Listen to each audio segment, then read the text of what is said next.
ఆకాశంలో మబ్బులు దట్టంగా వ్యాపించాయి. వాతావరణం చల్లగా ఉంది. అప్పుడప్పుడు చిరుజల్లులు పడి ఆగిపోతున్నాయి. రోడ్లు బురదగా ఉన్నాయి. రోడ్లు గుంతలు పడ్డం మూలంగా వాన నీళ్లు కొన్ని గుంతల్లో నిలిచి ఉన్నాయి. కుమార్ నెమ్మదిగా అడుగులు వేసుకుంటూ నడుస్తున్నాడు. పుష్కరాలకు ముస్తాబైన కర్నూలు పట్టణంలో ఇంతలో సర్రున ఓ ఖరీదైన కారు అతని పక్క నుండి దూసుకుపోయింది. ఆ కారు టైరు ఓ బురద గుంతలో దిగబడినట్లుంది. బురద నీళ్లు ఫౌంటైన్ లాగా కుమార్ మీద చిమ్మపడ్డాయి. కుమార్కి కోపం వచ్చింది. వంగి రోడ్డు మీద ఉన్న ఓ రాయి తీసుకొని బలంగా వెళ్తున్న కారు కేసి విసిరాడు. అతని దురదృష్టం, కారు ముందు ట్రాఫిక్ వచ్చి ఆగినట్లుంది. రాయి కారు వెనక అద్దానికి తగిలింది. బల్లున అద్దం పగిలిపోయింది. డ్రైవర్ కారు తలుపు తీసుకుని వెనక్కి తిరిగి ఇతని వైపు వేగంగా వచ్చాడు. కుమార్ మెదడు మొద్దుబారింది. ఇంతలో అతను వచ్చేశాడు. ఈడియట్, కారు అద్దాన్ని పగలగొడతావా? ఎన్ని గుండెలు? డ్రైవర్ కోపంగా అరిచాడు. నా మీద బురద జల్లడానికి నీకెన్ని గుండెలు? కుమార్ బింకంగా అన్నాడు. కావాలని జల్లానా? రోడ్డు మీద చూసుకొని నడవాలి. అప్పటికి హారన్ కొడుతూనే ఉన్నాను. పక్కకి తప్పుకోవాలి. తప్పుకునే లోపు నువ్వు ఓవర్ స్పీడ్ మీద కారు తోలావు. అవన్నీ ఎందుకు? ఇప్పుడు కారద్దం ఖరీదు కట్టు. కట్టకపోతే నిన్ను పోలీసులకు పట్టివ్వాల్సి వస్తుంది. అయినా నా దగ్గర డబ్బు లేదు. ఏం చేసుకుంటావో చేసుకోపో, నిర్లక్ష్యంగా అన్నాడు కుమార్. ఆ కారు ముందు డోర్లోంచి ఓ మెరుపు తీగ కిందకు దిగింది. వయ్యారంగా నడుచుకుంటూ గొడవ జరుగుతున్న ప్రదేశానికి వచ్చింది. What Johnny, what is wrong? Goggles లోంచి అటు ఇటు చూస్తూ అడిగింది. ఇతగాడు డబ్బులు లేవు, ఏం చేసుకుంటావో చేసుకోమంటున్నాడు అన్నాడు డ్రైవర్. అది కాదు మేడం, మీ డ్రైవర్ తప్పుందే. చూడండి నా డ్రెస్ అంతా ఎలా పాడైపోయిందో కుమార్ చెప్పాడు. ఆ కుందనపు బొమ్మ నిర్లక్ష్యంగా అతన్ని పైనుంచి కిందకో సెకండ్లో చూసింది. తల ఎగరేసింది, కనుబొమ్మలు ఎగరేసింది. డ్రైవర్, ఇతన్ని కారులో రమ్మను చెప్పింది. నేను రాను. నేనెందుకు రావాలి అడిగాడు కుమార్. మరి చేసిన వెధవ పనికి కొత్త అద్దం వేయించాలి కదా. నో, నాకు వేరే పనుంది. నేను పుష్కర స్నానానికి పోతున్నాను కుమార్ చెప్పాడు. యూ సీ మిస్టర్, మర్యాదగా మీరు రాకపోతే మా డ్రైవర్ యాక్షన్ తీసుకోవాల్సి వస్తుంది. అయినా రావడానికి అంత భయం ఎందుకు? అందాల భరణి పక్కచూపులు చూస్తూ అడిగింది. నాకేం భయం లేదు, నా టైం వేస్ట్ అని కుమార్ చెప్పాడు. అది తర్వాత తెలుస్తుంది. బిల్లుని చేతిలో పెట్టి పంపించేస్తాం నవ్వుతూ చెప్పింది గాగుల్స్లో నుండి చూస్తూ. రోడ్డు మీద జనం పోగవుతున్నారు. కుమార్కి టెన్షన్ పెరుగుతుంది. చేతిలో బ్యాగ్ ఉంది. డ్రెస్ చూసుకుంటే బురద కొట్టుకుని ఉంది. అతను ఆలోచించేలోగా డ్రైవర్ అతని భుజం మీద చేయి వేసి ముందుకు నడిపించాడు. ఆ బంగారు తీగ మోడర్న్ డ్రెస్లో ఉంది. జీన్స్ ప్యాంటు, షర్టు, కళ్ళకు గాగుల్స్, చేతిలో హ్యాండ్ బ్యాగ్, కింద బూట్, పెదాలకు లిప్స్టిక్, ముఖానికి అంగుళం మేకప్. క్యాట్ వాక్ చేస్తూ కారు ఎక్కి కూర్చుంది. కుమార్కి తెగువ వచ్చింది. డ్రైవర్ పక్కన ముందు సీట్లో కూర్చున్నాడు. కారు కదిలింది. కాసేపటికి కారు షోరూమ్ ముందు ఆగింది. డ్రైవర్ దిగి లోపలికి వెళ్ళాడు. కుమార్ సందు దొరికిందని డోర్ తీసుకుని దిగిపోయాడు. ఎలా ఉన్నావు కుమార్? గంభీరంగా వెనక సీటు నుంచి వినిపించింది. నా పేరు మీకెలా తెలుసు? విస్తుపోతూ అడిగాడు. పేరే కాదు, నీ గురించి చాలా చాలా తెలుసు చిలిపిగా నవ్వింది. ఐఎమ్ సారీ, మీరెవరో నాకు అర్థం కావడం లేదు. నువ్వో పిరికివాడివి.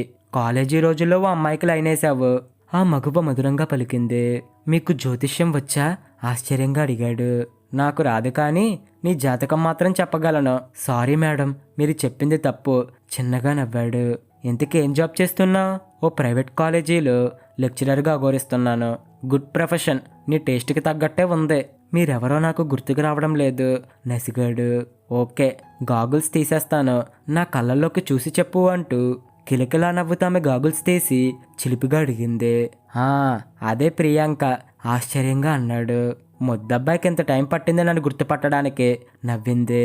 ముత్యాలు నెలరాలుస్తూ మెలికలు తిరిగాడు కుమార్. సారీ, 6 ఏళ్లు దాటింది నిన్ను చూసి. అదీ కాక నీ వాయిస్ మారిపోయింది. మనిషి బాగా ట్రిమ్గా తయారయ్యావు. నిన్ను మోడ్రన్ డ్రెస్లు అస్సలు ఊహించుకోలేకపోతున్నాను ఆశ్చర్యంగా అన్నాడు. నా వాయిసా? ఈ మధ్య కొంచెం గొంతు బొంగురుపోయింది.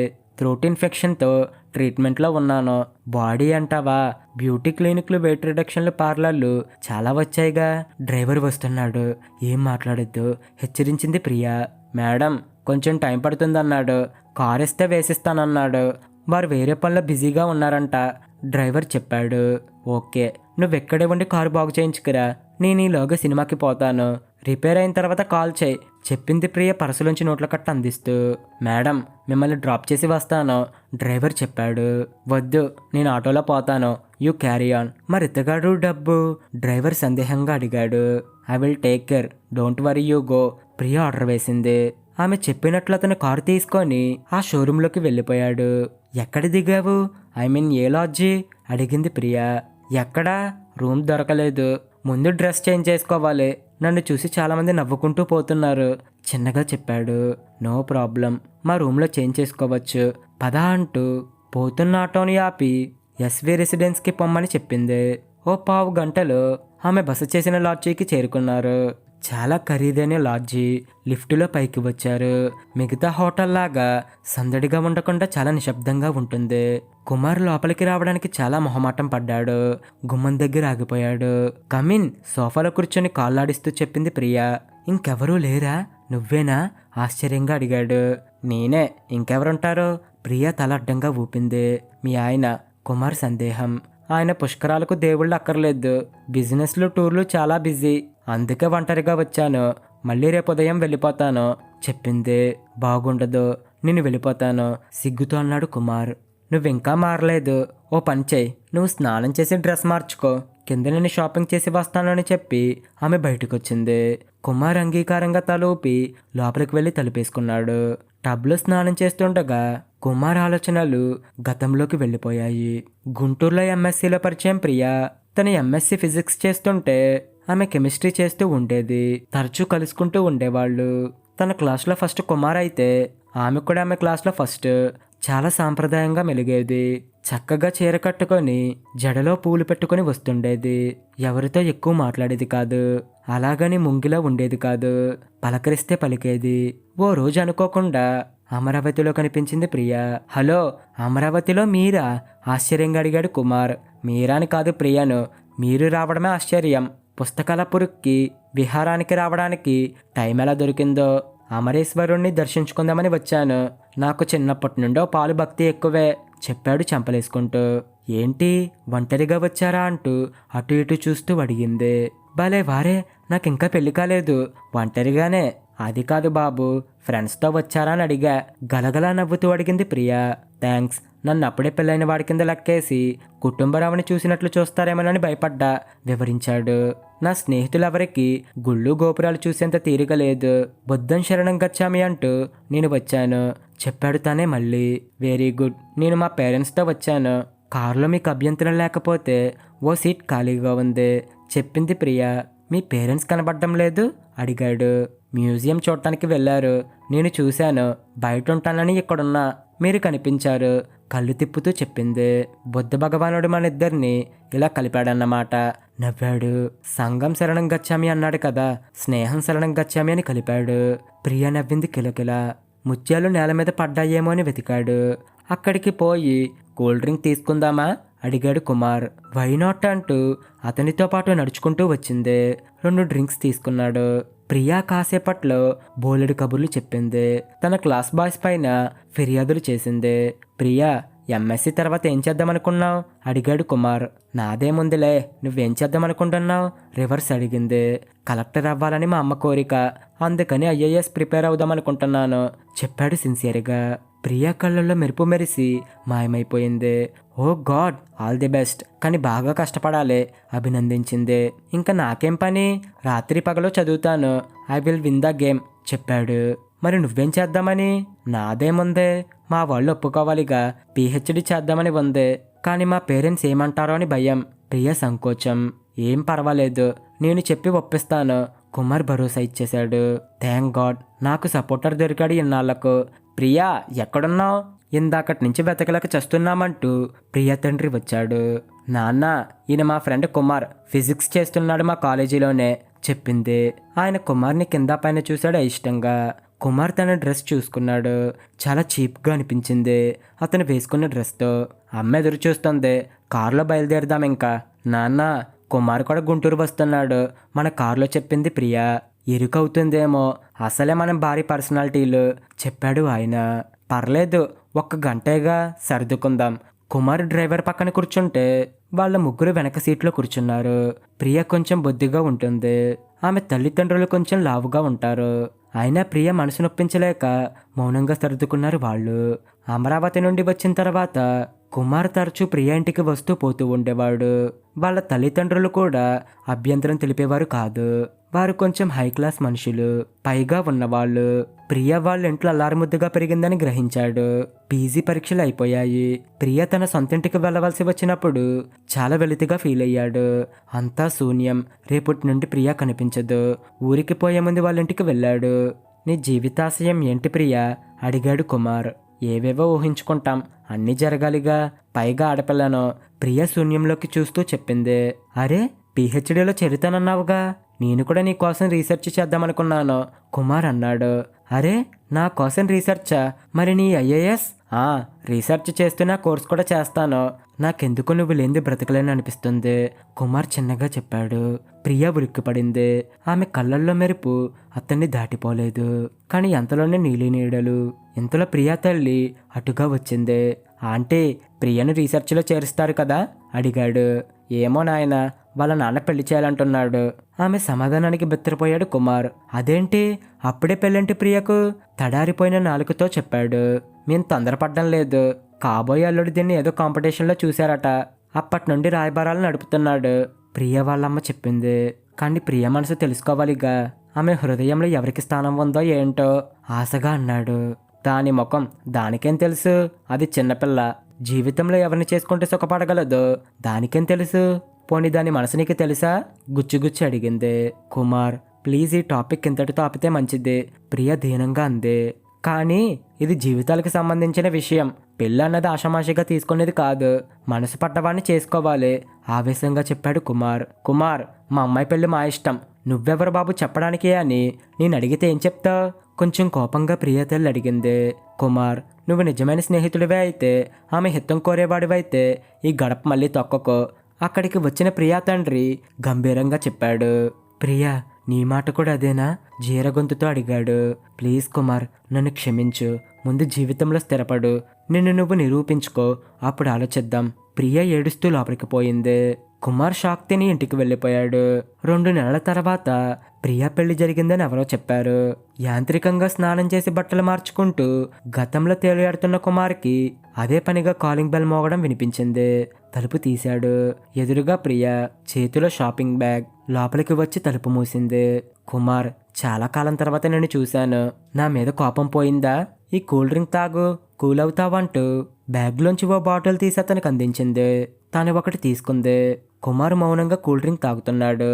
ప్రియ తన గురించి, తన భర్త హోదా గురించి, ఐశ్వర్యం గురించి కబుర్లు చెప్తుంది. కుమార్, నువ్వేమనుకోకపోతే నేను కాస్త కునుకు తీస్తాను, నీకేమైనా అభ్యంతరమా? ఆవలిస్తూ మంచం మీద పడుకుంది సోఫాలోంచి లేచి వచ్చి. నేను పుష్కర స్నానం చేసి రావాలి, పోదాం. నేను కూడా వస్తాను. రాత్రి సరిగ్గా నిద్ర పట్టలేదు. నువ్వు కావాలంటే టీవీ చూస్తూ ఉండు, జస్ట్ ఒక అరగంట అంటూ కళ్ళు మూసుకుంది. ఫ్యాన్ గాలికి ఆమె ముంగురులు ముఖం మీద పడుతున్నాయి. షర్ట్కి ప్యాంటుకి మధ్య తెల్లగా నడుము మెరిసిపోతుంది. ఉన్నట్టుండి కుమార్ శరీరంలో ఏవో ప్రకంపనలు. గుండె వేగం పెరిగింది. రక్తం సలసలా మరుగుతుంది. తనని అవమానం చేసిన ప్రియ, తన ప్రేమను వెక్కిరించిన ప్రియ, ఈమె మూలంగా తను ఇంకా బ్రహ్మచారిగా బ్రతుకుతున్నాడు. ఆమె మట్టుకు సుఖంగా సంసారం చేసుకుంటూ స్వర్గ సుఖాలు అనుభవిస్తుంది. అతనిలో కసి, కోరికల జ్వాల చెలరేగింది. తలుపు బిగించి మెల్లగా మంచం దగ్గరికి వచ్చాడు. దగ్గరగా నిలబడి ఆమెనే చూస్తున్నాడు. రంభా, ఊర్వశి మేనకు ఎలా ఉంటారో తెలియదు, కానీ ఖచ్చితంగా ఈమె కంటే అందంగా ఉండాలనిపించింది. ఎర్రటి లిప్స్టిక్ ఉన్న ఆమె పెదాలు కవ్విస్తున్నాయి. కుమార్కి ఏమైందో అర్థం కావడం లేదు. ఒక్కసారి ఆమె మీద పడ్డాడు. కౌగిల్లో బంధించాడు. నిద్రమత్తులో ఉంది ఆమె. కానీ కుమార్ చేష్టాలకు మత్తులోనే ప్రియ తల వంచింది. కాలం స్తంభించిపోయినట్లయింది. కసి తీరిన తర్వాత పైకి లేచాడు కుమార్. ప్రియా కళ్ళు తెరిచి చూసింది. నా మీద కోపం చల్లారిందా? చిన్నగా నవ్వుతూ అడిగింది. సారీ ప్రియా, పశువులా ప్రవర్తించాను, పశ్చాత్తాపడుతూ అన్నాడు కుమార్ తల ఉంచుకొని. చెయ్యాల్సిందంతా చేసేసి ఇప్పుడు సారీ చెప్తే సరిపోతుందా? పైకి లేచి సర్దుకుంటూ చిరుకోపంగా అడిగింది. నీ దృష్టిలో నా విలువ పడిపోయింది కదా? నా ఆదర్శాలు, నా నీతి నిజాయితీలు అన్నీ బూడిదైపోయాయి, ఏడుపు గొంతుతో చెప్పాడు కుమార్ గుండెని రుద్దుకుంటూ. కుమార్, నీకు పెళ్ళయిందా? ప్రియ అడిగింది. కలెక్టర్ అయితే గానీ చేసుకోవా? ఎగతాళిగా అడిగింది. కలెక్టర్. 2వ ప్రయత్నంలో ఇంటర్వ్యూకి వెళ్ళాను, రాలేదు. మూడో ప్రయత్నంలో ఇంటర్వ్యూ కూడా చాలా బాగా చేశాను, కానీ బ్రోకర్లు వచ్చి 15 లక్షల క్యాష్ కావాలన్నారు. నా దగ్గర అంత డబ్బు లేదు. ఓ ఆడపిల్ల తండ్రి సర్దుతానన్నాడు, కానీ లంచాలకు కొనుక్కునే పోస్ట్ నాకు వద్దన్నాను. ఈ 7 గ్రూప్ 1లో టాపర్గా వస్తాననుకుంటున్నాను, ఆత్మవిశ్వాసంతో అన్నాడు కుమార్. అప్పుడైనా పెళ్లి చేసుకో కుమార్, సలహా ఇచ్చింది నవ్వుతూ. సారీ, నీ అంత సులభంగా నేను ప్రేమను మర్చిపోలేను. సారీ. నీకెంతమంది పిల్లలు? అడిగాడు కుమార్ బ్యాగ్ సర్దుకుంటూ. లేరు, పెళ్ళై 5 ఏళ్ళైనా పిల్లలు వద్దనుకున్నాను. కానీ నువ్వు ఇలా అయిపోతే ఎలా? ప్రియా ప్రశ్న. సారీ ప్రియా, ఎక్కువసేపు ఉండలేను నేను, నన్ను క్షమించు. పుష్కర స్నానం చేసి నా పాపాల నుండి విముక్తి కావాలి, ప్రక్షాళన చేసుకోవాలి అంటూ తలుపులు తీసుకుని వెళ్ళిపోయాడు బ్యాగ్తో సహా. కాలం వేగంగా ప్రయాణిస్తుంది. గ్రూప్ 1లో టాపర్గా వచ్చి డిప్యూటీ కలెక్టర్గా పనిచేస్తున్నాడు కుమార్. ఓ రోజు ఓ అగంతకుడు ఓ కవర్ అతని చేతిలో పెట్టి మాయమైపోయాడు. ముత్యాల దస్తూరి విప్పి చదివాడు. కుమార్, కంగ్రాట్స్, నీ లక్ష్యం సాధించావు, కలెక్టర్ కాగలిగావు. అఫ్ కోర్స్, ప్రమోషన్ మీద కొన్ని సంవత్సరాల్లో జిల్లా కలెక్టర్ అవుతావు. అప్పుడు డబుల్ కంగ్రాట్స్. ఇంకా పెళ్లి చేసుకో. జీవితంలో మనం అనుకున్నవన్నీ జరగవు, జరిగేవని మనం మంచికని సర్దుకుపోవడం నేర్చుకోవాలి. నన్ను చూడు, నేను ఎంతగా సర్దుకుపోతున్నానో. మా ఆయన కోటేశ్వరుడే, కానీ అమ్మాయిల పిచ్చి. కనిపించిన ప్రతి ఆడపిల్లను కోరుకునే రకం, క్యారెక్టర్లెస్. డబ్బు కోసం ఎంతకైనా దిగజారగలడు. అందుకని నేను అతని ప్రతిరూపాన్ని ఈ లోకంలోకి తీసుకురావడానికి ఇష్టపడలేదు. కానీ ఇప్పుడు నేను తల్లిని, ఒక గొప్ప వ్యక్తిత్వం ఉన్న, ఒక గొప్ప శీలం కలిగిన పుణ్యపురుషుడికి వారసుని కనబోతున్నాను. ఇది చిదంబర రహస్యం, ఎవరికీ తెలీదు, నీకు తప్ప. ఈ వ్యవహారం మనతో అంతం కావాలి సుమా, నన్ను క్షమించు. ఆ రోజు నువ్వు తొందరపడటానికి కారణం నీ వ్యక్తిత్వం కాదు, కూల్ డ్రింక్లో నేను కలిపిన మందు. కుంతి దేవుళ్ళని ప్రత్యక్షం చేసుకోలేకపోయినా దేవుళ్ళంటే నేను వశం చేసుకోగలిగాను. ధన్యురాల్ని. ఇంకెప్పుడు కలవద్దు. ఇది కాల్చి పారేస్తావని నమ్ముతూ నీ స్నేహితురాలు ప్రియా. ఇది ఫ్రెండ్స్ ఈరోజు కథ. మీకు కనుక కథ నచ్చితే లైక్ చేయండి, షేర్ చేయండి. ఇలాంటి మరిన్ని కథల కోసం మా ఛానల్ని ఇప్పుడు సబ్స్క్రైబ్ చేసుకోండి. Thank you friends.